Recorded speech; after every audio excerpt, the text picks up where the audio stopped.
అందరికీ నమస్కారాలు.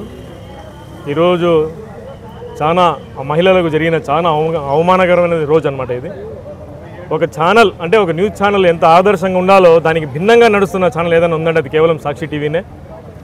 కేవలం మనకు అంటే కొత్తగా రాజకీయంలో వచ్చిన వాళ్ళను కూడా టార్గెట్ చేస్తూ అంటే మా 35 డివిజన్ జరిగినటువంటి నేను 35 డివిజన్ ఇన్ఛార్జ్ అక్కడ కూడా అంటే వాళ్ళు దొరకని చాటు కూడా ఎతికి దొరికేటట్టుగా ఏదో వాళ్ళకి దొరికేటట్టుగా ప్రయత్నం చేస్తున్నారు.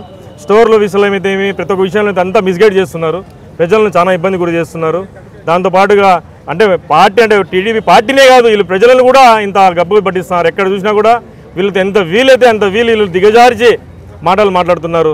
వీళ్ళు ఇప్పుడున్న బిహేవియరు ఇంకా 5 ఏళ్ళు వాళ్ళు పాలించిన విధానం ఒకసారి గుర్తు చేసుకోండి ఎట్లా చేసింటారు అనేది.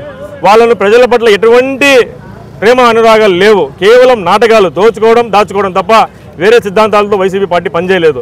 ఆ పార్టీలో పుట్టిన ఈ సాక్షి పేపర్ కాబట్టి అది కూడా అదే సిద్ధాంతాలతో పనిచేస్తూ ఉంది. ఇప్పుడు ఆ ఛానల్లో ఒక అతనికి అరెస్ట్ చేసినారు, ఇంకొకతనికి అరెస్ట్ చేయలేదు, ఇంకా వెయిట్ చేస్తున్నారు.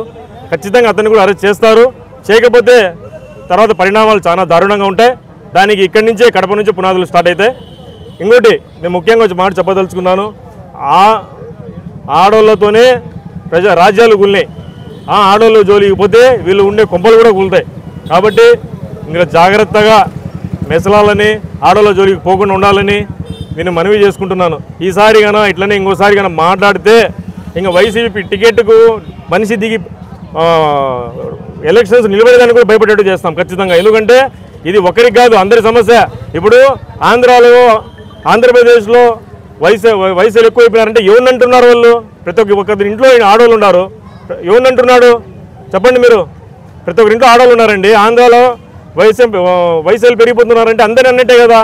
ఇక్కడ మీరందరూ ఉన్నారు, మేమంతా ఉన్నాము, మన ఇంట్లో ఉండే ఆడవాళ్ళు కూడా తగిలినట్టే కదా. ఇది పద్ధతే చెప్పండి? వాళ్ళు కూడా ఆడవాళ్ళు ఉన్నారు, చెప్పొచ్చా ఇట్లా? ఎక్కడ ఉన్నారు వయసులు? వీళ్ళు ఏమన్నా వెళ్తున్నారా? వీళ్ళకి తెలుసా? అంటే వీళ్ళు వేసల రాజ్యం ఏమైనా నడిపినారా 5 ఏళ్ళు? వీళ్ళు వెళ్ళబెట్టే ఏదో కనుక్కునేట్టున్నారు. ఎయిడ్స్ పెరిగిందంట, ఎయిడ్స్ కూడా దాంట్లోనే పెరిగింటుంది 2019 నుంచి 24 వరకు. కాబట్టి నేను ఒకటే చెప్తున్నా, ఇక మీదట మాట్లాడేటప్పుడు జాగ్రత్త అదుపులో పెట్టుకొని మాట్లాడండి.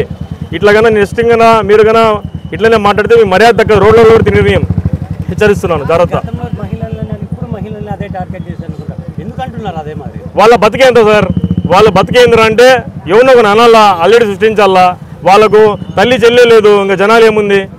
కనీసం ఇంత మాట్లాడినారు, కనీసం ఒక క్షమాపణ చెప్పినారా బహిరంగంగా? కానీ ఒక న్యూస్ ఏమైనా వాయిస్ అని ఏమైనా చెప్పినారా? జగన్మోహన్ రెడ్డి కానీ భారతిరెడ్డి కానీ ఏమైనా ఒక్క మాట వాళ్ళు అన్నారు క్షమించండి అని ఒక్క మాట అంటే మీరు అర్థం చేసుకోండి వాళ్ళకి ఏ పట్ల ఎంత గౌరవం ఉంది ఆడవాళ్ళ పట్ల అనేసి.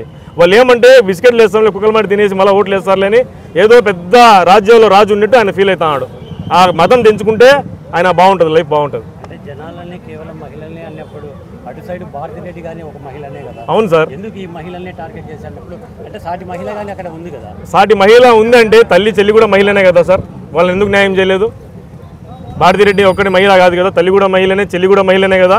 ఇక్కడ 3 మహిళలు ఒక ఆమెకే